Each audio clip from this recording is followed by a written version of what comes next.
Nominated by President Donald Trump, our next guest was confirmed by the Senate and sworn in as the 12th Secretary of Veterans Affairs on February 5th, 2025. He previously served as the United States Representative for Georgia's 9th Congressional District from 2013 to 2021. A military chaplain, he served in Iraq and is a veteran of both the Navy and Air Force Reserves. He is also a member of the Paul E. Bolden American Legion Post 7 in Gainesville, Georgia. In addition to public service, he has been a successful attorney and church pastor. During this year's Washington conference, our guest told us that VA's first priority is to serve the veteran. Please give a warm welcome to the Honorable Secretary of Veterans Affairs, Douglas A. Collins.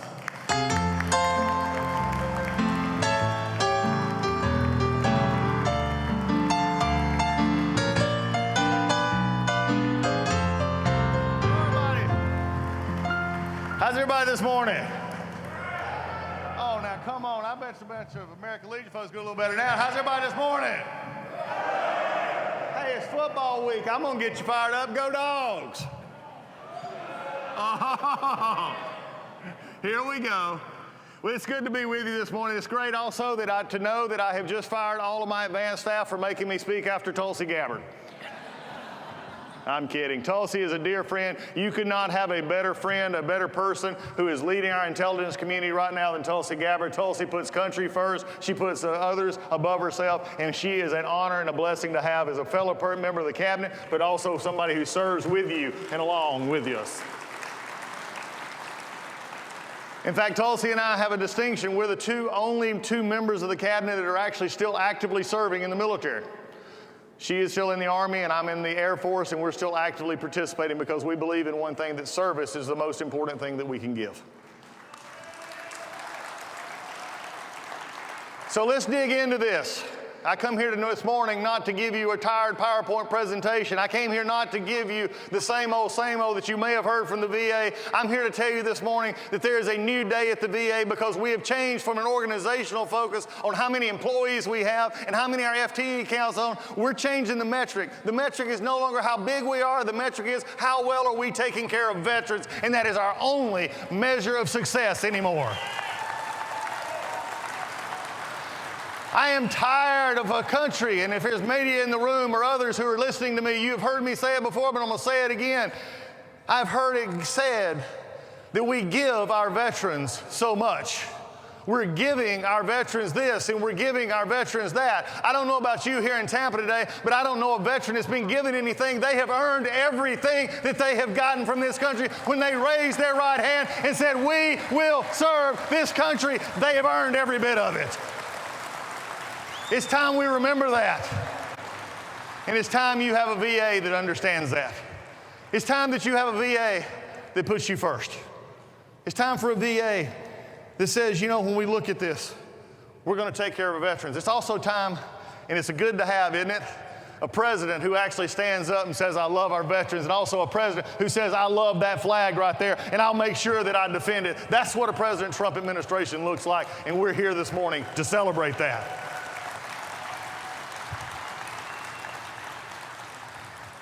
But you know, when you look at it, it's more, and Tulsi even said this, it's more than just saying that we're going to change something. It's actually saying, what are you going to do, and how are you going to do it, and what are the results? And that's the whole focus that I've had since I have been at the VA. It is saying, what are we doing, and how are we doing it? I have become, and I've spoken to this in many groups, and I've heard it, some of you may have heard me say this before, I've become like one of the largest toddlers that you've ever seen. Not that I literally am, although some in the press and some of our detractors would like to say that. I've asked why. Why do we do this? How many of you, when you have dealt with the VA, you ask, why are we going through this? Why is this so difficult? Why is this so hard? Well, I'm going to tell you right now, I have a goal, and it may seem pie in the sky to you. It may seem pie in the sky to Congress. It may be pie in the sky to the press, but I really don't care. Because there should be a time in this country to never be going forward in which a veteran who has earned the benefit from the VA should have to go to anybody to get that benefit. It should be easy, simple, and quick, that if you've earned it, you get it. You don't have to go through the bureaucratic maze of the VA to get what you've already earned. We need to do better, and the VA is going to do better.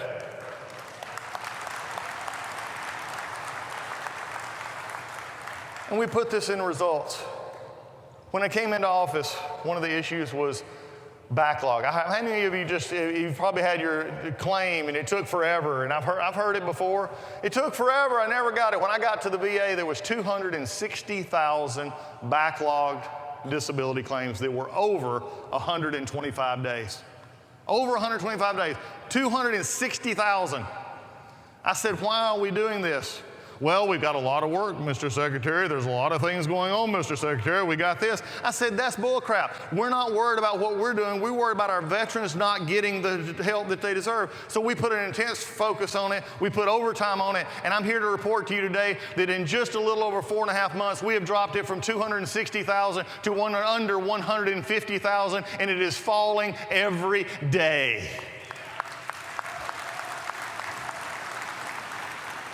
And we've also, on the other end, before some say, well, what about the overall number? When I first got there, it was over 1 million claims that were still to be processed. We're now under 700,000 that are being processed. We are making a difference because we've done one thing and one thing different. The VA no longer works for itself. The VA works for the veteran of the United States of America. Now, that's made me a little, let's just say, unpopular among some.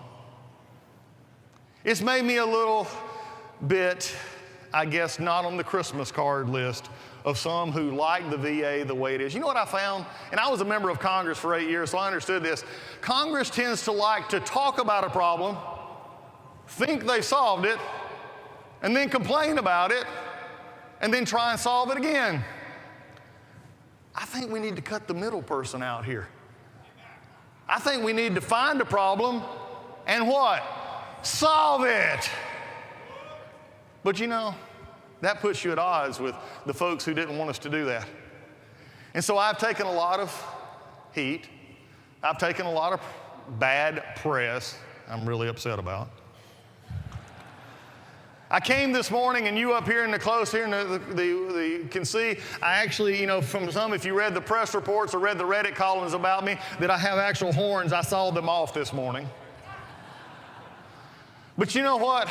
I'll take criticism from members of Congress. I'll take criticism from the press, but I'm going to tell you right now, there's a new day at the VA. If you're a member of Congress, you're a member of the press, or you're a member of my employees or anybody else, and you want to talk bad and lie about the VA, then you're going to hear from me, because the day of lying about the VA and lying about our employees is over. It is time we stand up and be the best healthcare system we can be, because that is what the veteran deserves, and I will tell anybody that's the truth, and I will not stop fighting for the veteran of this United States.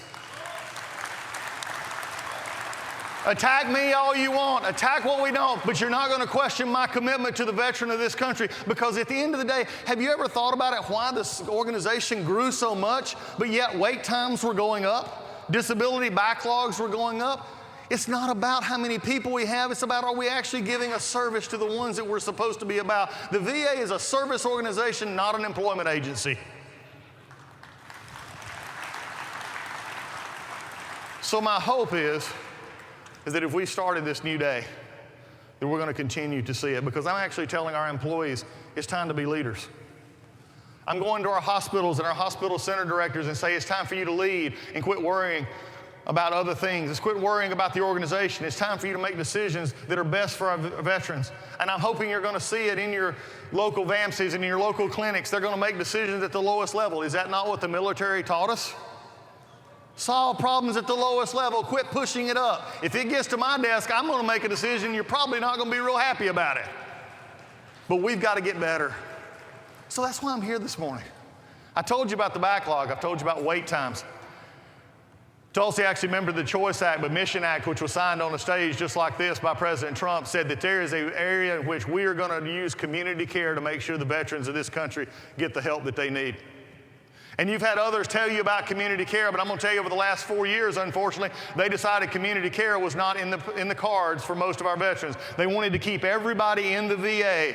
They wanted to hoard in little to little fiefdom. Well, I'm going to tell you this. At the VA now, we're going to fully implement the Mission Act. We're not only going to implement it, we're going to actually put it into work because there's no fiefdom building at the VA. I'm all about the veteran and getting you service, and community care is the center point of our direct care, and our community care work hand in hand. You will get the care you need without the bureaucracy that you've been having to eat for years.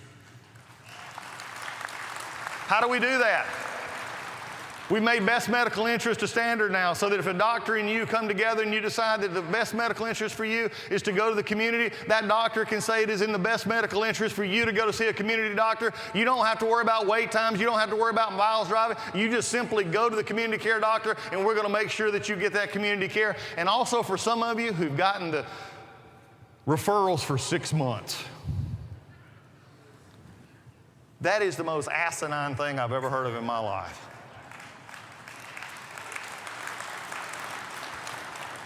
So again, instead of telling you it's bad, we did what? Okay, I thank you for the front row. God bless you.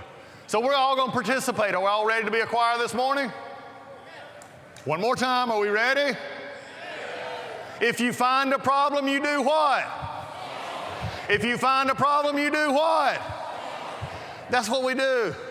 So we took 6 months and we took 30 more specialties and we included them out to 1 year, so that you don't have to keep running back and forth between the VA and a community care. We made it simpler. Why? Because it's about the veteran. When you put the veteran first, you start thinking differently. You start putting the veteran first. You start wondering about them and not us. And those are the things that we're going to continue to do. We've also opened it up to our younger veterans. By the way, if you look around here, a lot of us are getting a little more seasoned than we have been in the past. But unfortunately, and I'm going to talk about this in just a minute, at many of our posts and others, we're not as seasoned as compared to those who are getting out. And it's time that we actually begin to look at the VA on how do we help that, because we have young families who are getting out and transitioning out. They have jobs. They have places in the community. They can't get to the VA between the normal working hours. So we've added, just in the last few months, we've added over 1 million extra extended hours across the VA system to take care of people after hours and on Saturdays and Sundays, so that no veteran who wants to get to the VA will be left out. We're thinking outside of the box, and we're doing it because you matter.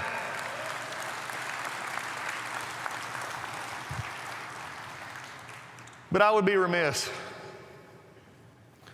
if I didn't touch on 2 things that bother me every day that I wake up in this job. Homelessness of our brothers and sisters who served our country but have no roof over their head. We're doing everything we can, including implementing the President's executive order in West LA to make places for veterans to have a place to go and to have a roof over their head, to have the wraparound services that we can give them. And we're not going to stop until we have everyone that we possibly can under roof.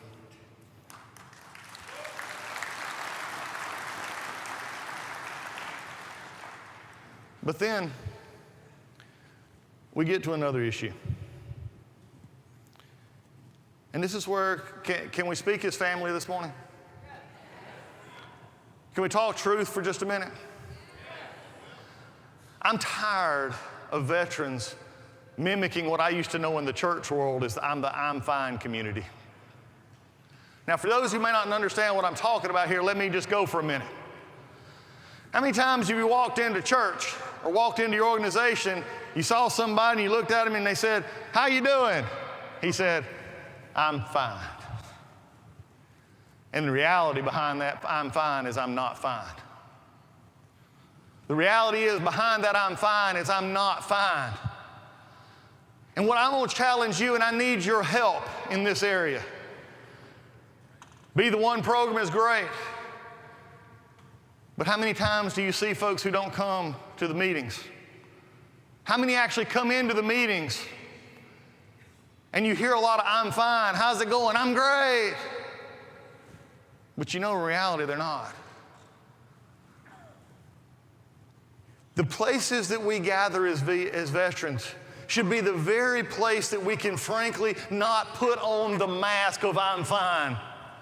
It should be the place in which people hold us and keep us, just like we were when we were in the military, just like we were with our units and our buddies in those foxholes and in those Quonset huts and in those ships and everywhere we were. We knew that there was somebody that I could have a battle buddy or a wingman or somebody that I could go talk to. Why did we forget that when we got out?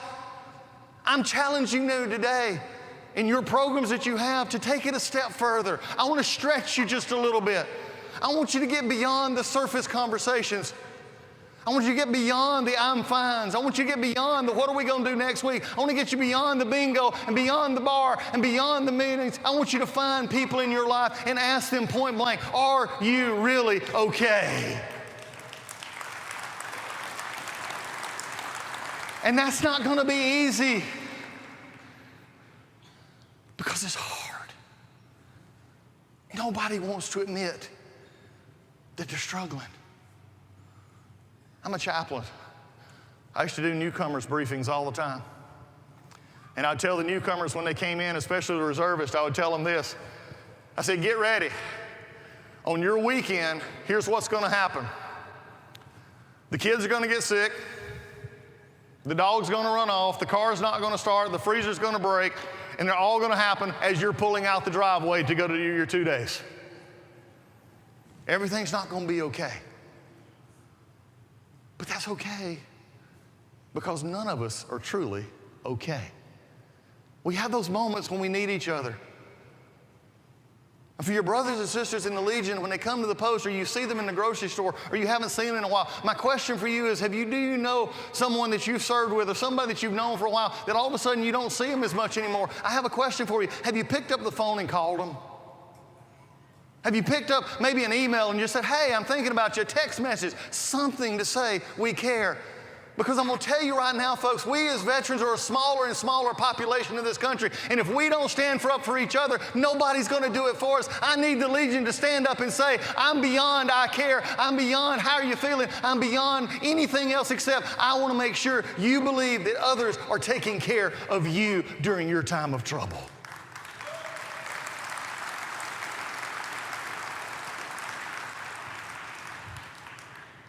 Because as I shared a few months ago, I get reports every day of those in our lives, especially the lives of veterans, who are no longer with us. Some have actually went on VA property and taken their own life. No matter what number you use, I am firmly convinced that one is too many.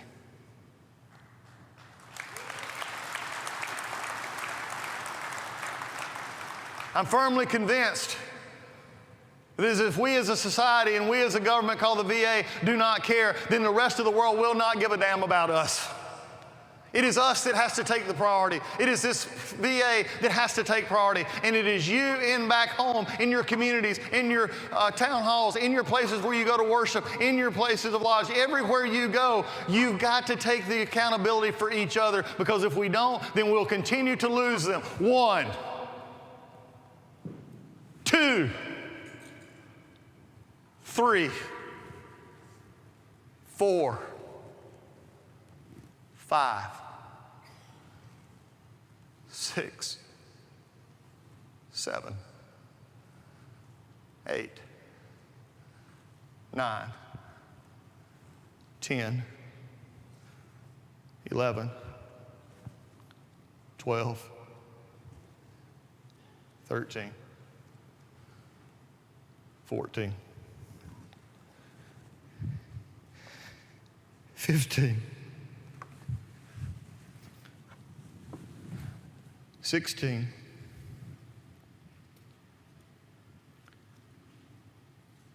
17.